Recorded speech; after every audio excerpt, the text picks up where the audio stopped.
ទូការគ្រប់គ្រងពេញចិត្តគ្រប់ភ័យណៃបង្កើតនូវយ៉ាងទស្សនីយភាពដ៏សម្បូរបែបរៀងរាល់សប្តាហ៍បាកា Fantasy Concert កម្មវិធីប្រគំតន្ត្រីដែលគ្រប់គ្នាតែងតែទស្សនាមិនដែលរំលងទទួលយកនូវភាពស្រស់ស្រាយសប្បាយរីករាយក្នុងពិភពតន្ត្រីពីរស់រំដំพร้อมជាមួយការសម្ដែងស្រូដ៏ប៉ិនប្រសប់ពីកម្ពុជាតារាចម្រៀងល្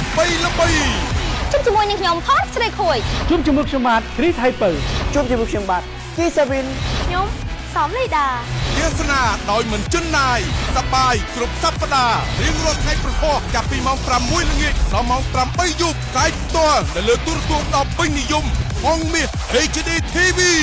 បាកា Fantasy Concert នាំមកជូនជាពិសេសផ្ដាច់មុខដោយបាកាសម្បូរដោយតូរីន Royal Jelly យិនសិននិងវីតាមីនជាច្រើនទៀតដើម្បីជួយឲ្យអ្នកត្រៀមខ្លួនឆ្ពោះទៅកាន់ភាពជោគជ័យក្លាយជាមនុស្សជោគជ័យជាមួយបាកា